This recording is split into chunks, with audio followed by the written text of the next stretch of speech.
Trying to conceive and feeling overwhelmed and confused with unhelpful information and advice? This podcast is for you. Welcome to Don't Tell Me to Relax. I'm your host, Hannah Pern, a fertility acupuncturist and passionate advocate for better fertility education and support. Our aim is to empower you with information to support your fertility journey and provide a community for connection with people who get where you're at. If you'd like to join us or work with us in clinic in London or across the UK, all the information is in the show notes at the end.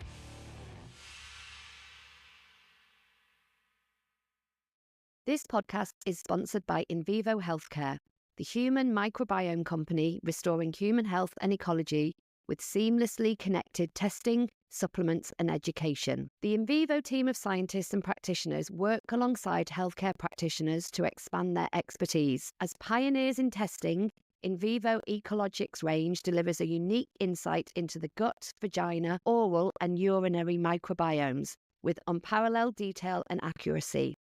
Their supplements are crafted using live commensal cultures and selected botanicals and designed with specific microbes in mind for a truly targeted approach. Invivo is a go-to in my clinic for microbiome testing and supplementation. For more information, visit invivohealthcare.com. Hello and welcome to this episode of Don't Tell Me to Relax. It's funny because we do like a 5, 4, 3, 2, 1 countdown. I said to Katie, "Are you ready?" And I pressed the leave button and ended the recording. So this is our second attempt at recording this podcast episode. So I am back with my lovely co-host, Katie, and we are going to be talking all about how, as holistic practitioners, we thoroughly investigate fertility. And we thought it was a good one for January and the start of the year because we know lots of people go into the new year wanting to mix things up a bit and change things and kind of look at things in a different way. So that is what we are going to talk through today. But before we get into all of that, Katie, how is your January going so far? And how do you find January? Lots of people are down about the January time. Where do you stand on it? Do you know what? This year, I'm really trying to embrace it. I have a history of being like, I hate January, I hate winter, it's all shit. And just like really hating on it. And I'm trying to enjoy the coziness. I've got a candle, but I've got a few candles, but I can't see one of them. I hope nothing's on fire. Got the candles burning. We're going to keep the twinkly lights up for a bit longer, even though you're not meant to, because it's just nice. So I'm trying to lean into it and just keep it super slow. So not really doing too much beyond the minimum, if I'm honest, and just like going with that. And actually, that's a lot nicer. Yeah, it's a good way of thinking about it. I feel the same. I did a list of everything that we'd done, like work-wise, and then I did a list in my mind of everything that I'd done social-wise in 2024, and I felt a bit ill when I looked at it all because it was such a jam-packed year, and that was brilliant, but I was like, I would like to have a quieter, and you know, to be fair, last year was the year of 50, and all my friends were being 50, so there was a lot of socialising and, you know, big events. So and that was great, but going into this year, I'm like, I think I would like it to be a little bit slower and quieter.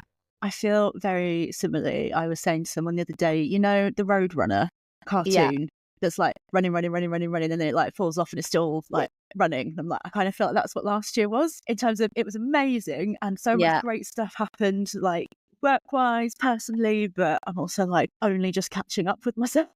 Yeah. So, It's a funny thing, isn't it? Because I wonder, I mean, we're going completely off tangent, but I wonder whether that, what we're talking about as well, is like a knock-on effect of those COVID years. That everyone seems to have forgotten about and doesn't like to talk about. But it feels like, you know, after COVID, it was like everyone wanted to be really busy and do all the things. Yeah. And I feel like that time has gone and it's like, okay, maybe time to kind of rebalance from those two extremes. Says two of the busiest people that I know. So two people who can't stop working. So, as I said at the beginning, we're going to be talking about a fertility, not the traditional way of assessing someone's fertility. We've got lots of episodes on that, and you know what we're talking about when we talk about the standard fertility assessment is the kind of like if you went to your GP or you went to a fertility clinic, what they would do to look at your fertility. And they would do your day 3 blood. So they'd be checking your hormones, usually FSH, LH, and estrogen on day 3. They'd be doing a progesterone test in the second half of your menstrual cycle. They'd be doing a transvaginal scan if you were lucky, and they would be doing a standard semen analysis. And all of which, as we say many times, is brilliant and everybody should get done, all of those things. But what we're going to talk about today is like, as holistic practitioners, we are different. We don't just look at the reproductive system as is. We kind of like take a step back and we look at the wider context of a person's fertility. Because when we talk about fertility health, I think there is always this idea that it's something separate and different and apart from the rest of our bodies. And actually, when we talk about fertility health, we're talking about health. And as holistic practitioners, we are really into this idea that we don't just look at the person and the issue in isolation. So, for example, you don't just look at a headache and, you go to your GP with a headache. The questioning around that headache might be a bit more limited to how it is as a holistic practitioner. And I guess a lot of the reason why that I was thinking about it today is that we have the gift of time as practitioners. Our appointments are an hour and a half for the initial. And so that amount of time really does give us the ability to speak to people and find out all the information so we can make a wider assessment. So I thought that's what we're going to talk about today. And we're sort of just going to break it down a little bit and talk about some of the areas that we think are really important to assess and investigate to really help you fully understand your fertility, because it's a common question and a common thing we see in clinic is that people are like, they've either given a label of unexplained infertility and they're like, I don't understand. It makes no sense. Like on paper, there are no issues, but why are we not getting pregnant? Or people want to kind of really investigate and understand and do everything they can to optimize, to give them the best possible chance. And they feel like, an AMH blood test and a transvaginal scan isn't enough to properly understand what's happening with someone's fertility. So, Katie, do you want to start with like bloods? Because what I've talked about is like the basic bloods, but as holistic, hate the word holistic. I don't know why. Yeah, it really does not sit with me. And I've often like Googled like other words for holistic and there aren't any. So anyway, that's the main thing. I do get it. I think there can be a bit of that kind of like, what's the like woo-woo correlation, not quite the right thing, but that it kind of can easily be like holistic, like it's just a bunch of quacks and that's exactly what it is. It's like holistic is put in that like that exactly that group of like woo and I hate that as well, because it's like we're complementary. I don't like alternative either, because we're not alternative, not one or the other. We're complementing Western medicine. Anyway, sorry. Let's tell you can tell it's January. So, so from a holistic perspective and a wider perspective, what kind of things from a blood test point of view would we be looking at that might not be looked at by other practitioners? So I think first of all, before we get into anything else, just talking about the timing of blood tests is so important. I say particularly when it comes to checking hormones, days 3 to 5 of your menstrual cycle are the crucial time for things like FSH, LH, estrogen, particularly those ones to get tested, because FSH and estrogen, like one can suppress the other as you get later into the cycle. So it's very important that they're timed properly. So if you go to your GP and they're just like, you can turn up any day and get your blood test done, you're probably not going to get the most accurate reading of where things are actually at and like if they're within parameters that we would consider to be healthy. So as we've previously mentioned, FSH, LH, estrogen, then also testosterone and prolactin are really, really important ones to be assessing. That can give you a view of like the follicular development and what can be happening, indications of things like PCOS. If the prolactin's high, that can be suppressing ovulation. So really important to get a view of what those hormones are doing. And then in terms of progesterone, also the timing of that is really, really important. We've definitely talked about that previously. It's typically known as the day 21 test, which unless you've got a 28-day cycle and ovulating on day 14, it's unlikely that that's going to be the right timing for you. So tracking your cycle, knowing when you ovulate and getting that test done for progesterone 5 to 7 days later, again, will give you a far more accurate read of, is your progesterone within a healthy parameter, and to know if you've ovulated. Other tests, so on your kind of standard workup, if you go to your GP, they may test your TSH, which is your thyroid stimulating hormone. But in an ideal world, you want to be getting a full thyroid panel. Again, this is going to give you a much broader view of what is happening with the thyroid and the links it can have to the menstrual cycle.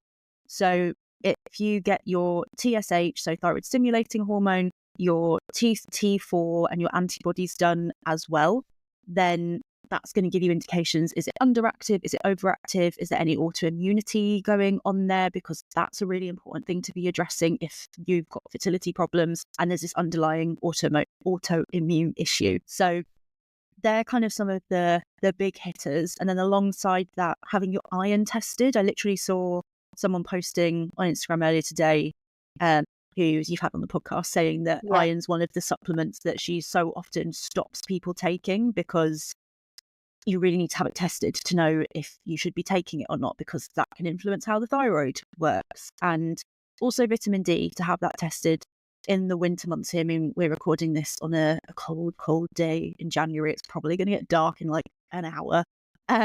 So getting your vitamin D tested, seeing if you need to supplement that, because again, that's very important for like follicular health and development. So it's a much broader kind of view than your standard blood tests.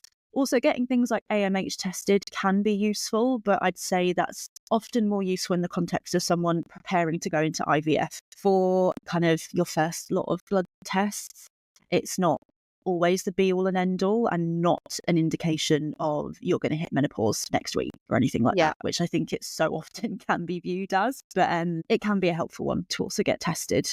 I think they're the main ones. And I think what you've lovely, can't speak. Lovely, no. Anyway, what you've highlighted well is the wider look that we take. And, you know, if you worked with a nutritionist, an acupuncturist, reflexologist who specializes in fertility, we sort of think about things a bit broader and a bit out of the box. So very much, you know, in fertility clinics, I mean, often they will do like a full blood count, check iron and ferritin and all these things, but sometimes it can go missed, and a full thyroid panel can go missed. And if you're not in a fertility clinic and you're trying to conceive naturally, then these are the kind of things that you might want to look at to really, you know, get to the bottom of. Because again, if your iron stores are low, if you think about iron and how it brings that energy to the body, and you need that energy to help build those follicles, help your body kind of actually ovulate, and then help build that uterus lining, that if your iron levels and your ferritin stores are on the floor, and you might not even know about it, because it could be a really slow decline, then that's really could be impacting your fertility, and you might never know. So it's an important thing in our opinion, and what we're given here, I always like to say, is this is our opinion. You know, there are plenty of people out there who would say you don't need to do that, it's not necessary. But as holistic practitioners, these are the kind of areas that we look into. So yeah, one other thing to kind of mention from that like holistic or complementary aspect of looking at blood work is often people like ourselves will use much narrower reference ranges in terms of what we would consider to be normal. So it could be that you're one of those people that you've had your bloods done, you see your GP and they're like, yeah, that's fine.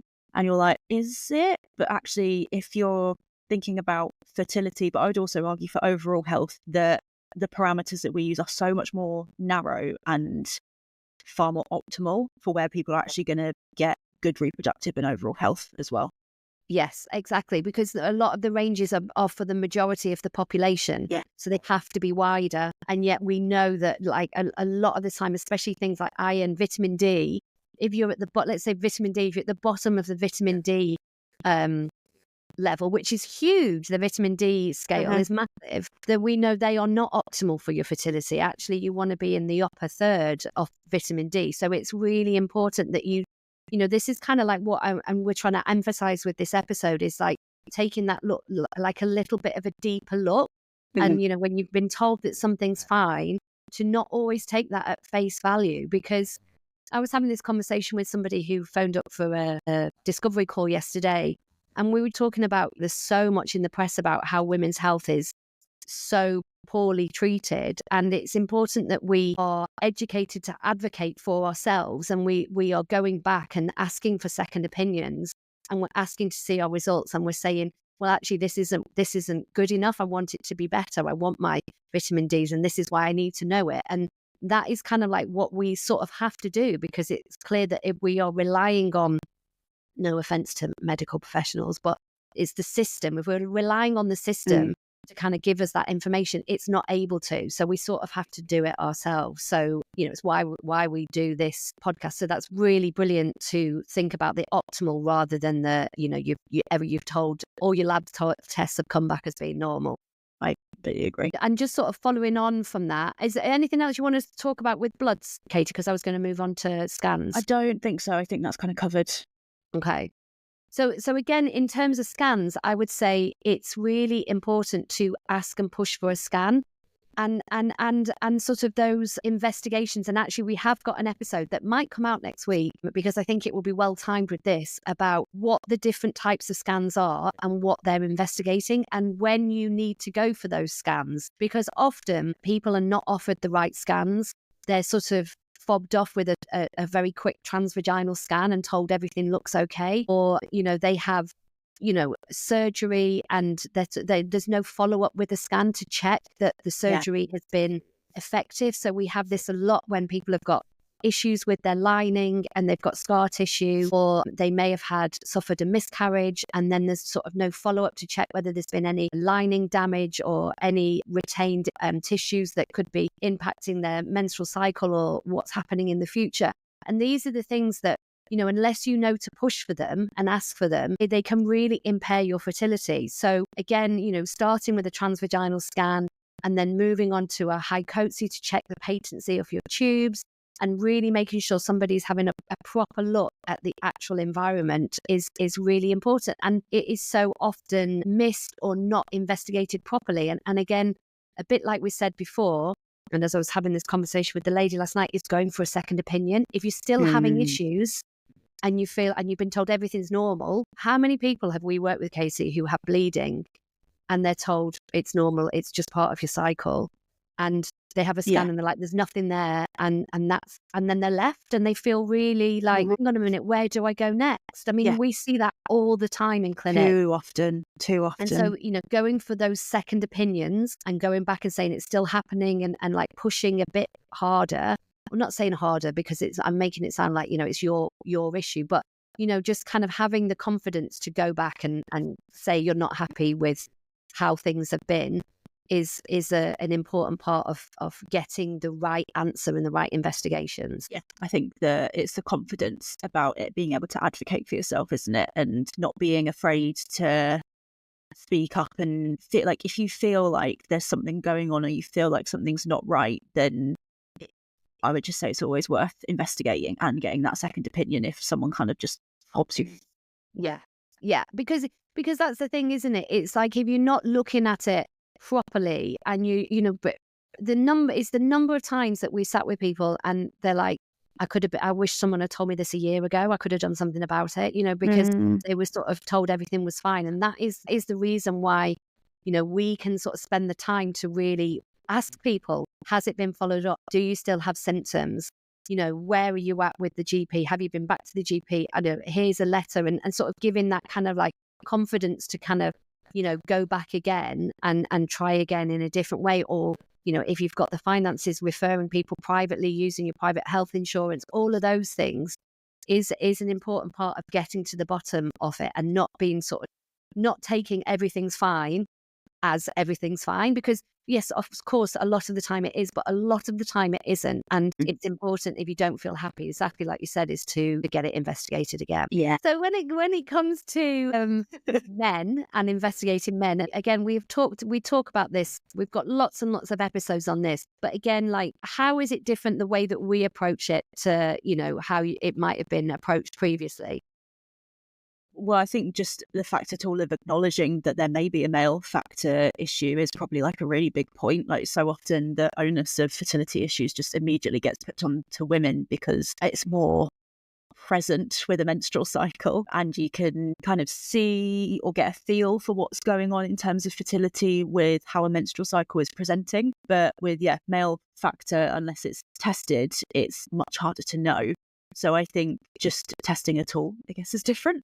But I'd say that kind of getting tested early is the biggest thing that we would kind of advocate for. Looking into like the partner's lifestyle as well, and the vast majority of recommendations we make for menstrual cycle and like reproductive health will be beneficial of male health too when it comes to fertility. Forgot what the word was then. But get like testing early. So the general recommendation, I guess, is after a year of trying, but I'd say the sooner the better in a way. But if you've been trying at the right time of your cycle for you, then like getting tested after 6 months is probably a good shout. And looking at the parameters that we use for a semen analysis are much higher in terms of not higher. The parameters that we use, I would say, are different to kind of what the WHO guidelines are for what the normal parameters are, which are based on the 5th lowest percentile of the studies that they did. So the bar for sperm health is actually very, very low, whereas we would want to see those ranges being a bit higher. So I think the normal morphology is considered at 4%, so how the sperm is shaped, whereas someone like myself would want to see it ideally more around 12%. So seeing those parameters, like bumping them up a bit to see if the overall quality is better. Then you also want to think about, we don't often see men in clinic. I mean, come and book your partners in, please. But we'll be asking, like, does your partner wake up in the night to like urinate a lot? Have they had any infections? Any things like mumps that might have affected the testes? Any varicoceles that you might know about? Do they work in a hot environment or something? Because heat can impact the testes. So I've definitely seen it before where someone's partner was a chef and they're in a hot kitchen all day long, and it's like, how can you support that? And with infections and things, just making sure that anything gets cleared up. Sometimes it's worth doing a semen culture or a full microbiome test as well, which I know, Hannah, you're going to talk about microbiome a bit more. But they're kind of the main things. And just thorough investigation, particularly if there's any history of miscarriage, looking into getting like a DNA fragmentation test, because just male factor is quite a big part of miscarriage. So making sure that's thoroughly investigated. And so I guess what we're going through here is literally a checklist. This is what we do in clinic, is go through each of these areas and make sure that it's been properly questioned to the client and then properly investigated. And another area that we look at, that we sort of go through, is again thinking about microbiome. And I know like this is an ever-changing field and there is a lot of new research coming out a lot of the time, but asking people about their vaginal health is not a question that comes up a lot with your GP unless you've got a particular problem. It's not a question that's often asked or investigated. So you might not have a problem now, but it might be something that you've had in the past, which we know can link to your long-term microbiome health. So asking questions about that is something we do a lot. And anybody who's got any digestive issues, if your digestion is not working well, and again, you wouldn't necessarily think, well, how is my digestion linked to my fertility? Why asking questions around that is like, what's the impact there? But if your digestion is not working well, or if you're like, you're having reactions to foods, it might suggest that your microbiome is off. It might suggest you've got a lot of underlying inflammation, things that can really impact your egg quality and your general health. So, if your gut's not working well, if you're not pooing, you'll have lots and lots of extra hormones running around your body. Or if you're pooing a lot, like, is your body able to take in any nutrients? And therefore, is that impacting like your ferritin levels, your egg quality, all of these things? So it's kind of like taking that step back. If you're listening to this and you're thinking about your own fertility, taking a step back and thinking, well, does my digestion work well?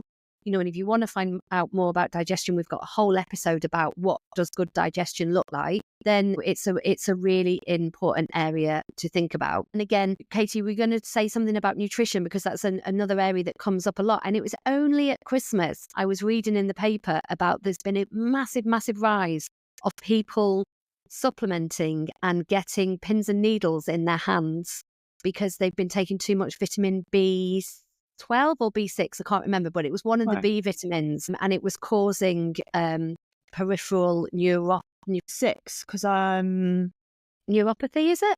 Yeah, I think it might be B6 because the advice that I was given is to only take that like in the luteal phase and not be taking it all the time because it can cause issues with your nerves. So, so clearly where I'm going with this random sideline is that like really understanding somebody's nutrition and what supplements they're taking is really important because you can take the wrong ones. And anyway, I'm talking about it. You talk about it, Kate. Yeah. So, I mean, I think the supplement thing is a really interesting point that I'm more than happy to give clients information about supplements, but I'm always like, go and work with a nutritionist if you're going to go and take supplements, because I know there's some books out there that give long lists of supplements and people go out and buy every single one to the point that they've spent a small fortune and they are rattling with supplements. And actually it's like, do you need to take any of those things? Are they relevant to the issues that you have? Are you actually deficient in those things and need to supplement? Are they interacting with any medications that you take? And all of those kind of factors. And you just can't supplement your way out of poor lifestyle. So getting the nutrition first and like making sure your diet is mostly made up of whole foods, you've got plenty of protein and fat in your diet, because that's going to help with like blood sugar regulation, which then has an impact on your metabolic health, which impacts the menstrual cycle, but also all sorts of other things like your brain and how that literally functions. Just getting a really well like rounded diet and not being like overly restrictive with certain things. I think there can be a lot of fear around food as well. And if you need to get the support, there's plenty of people that have either kind of like meal plans as like an accessible way, and or to work like directly with someone so you can just really get that like detailed support, because there's so many things that are beneficial that for your fertility that you can just get through your diet. So, and also if you're eating well, you're probably going to be feeling well. And that's one of like the things that I just think is so important, that on a day-to-day basis, you're like, you actually feel all right as you're going through the day. And I know in January, there can be a lot of like, lose weight and blah, blah, blah, and that you need to lose the Christmas podge. And it's like, oh, just like, shut up. It's not helpful. Like, it's really not helpful. So just try and like tune that out, eat in a way that makes you feel good, and it's going to be overall supportive, and don't be rattling with supplements.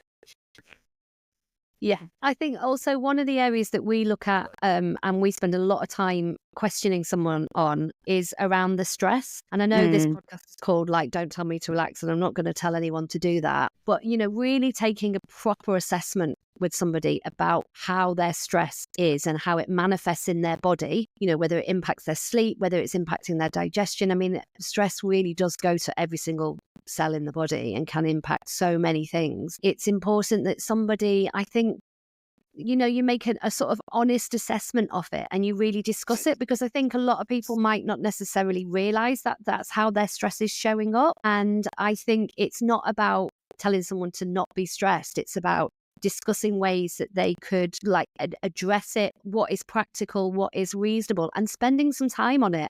It amazes me that there is not enough time, whether you go to a doctor, whether it's for fertility or any other issue, that this is not always accounted for or discussed in any detail. And I guess if you think about it, you have 5 to 10 minutes with your GP, so they don't have that time. I guess the question is, are you stressed? Yes or no? Whereas I guess we really do spend some time going further into it. Like, do you feel stressed? When do you feel stressed? How stressed do you feel? Where does it show up in your body? Is it impacting any other areas of life? What are your stresses? And having that time to listen and, really discuss it rather than with any judgment or anything, just kind of discuss it with someone. I think can be really helpful because it is, and it's part of the picture. It's not the whole picture, and I'm not in any way saying stress is the reason that you're not conceiving, but it is definitely part of a fertility picture. Well, it's part of a health picture, so therefore it's part of a fertility picture. So really understanding that and sort of getting it out of the box and looking at it, that's all you're doing is like looking at it and saying, this is identifying where it is and trying to think about things that you could do that could help it. And I'm not saying it's going to go away. I think in Western medicine, it's definitely something that's missed. And whenever I listen to, I never remember his name, the Dr. Chatterjee, whenever I listen to his podcast or I've had a few of his books, what I'm always really amazed about is that, he is a doctor, obviously, and he's a doctor, I feel, who's sort of seen the light in that.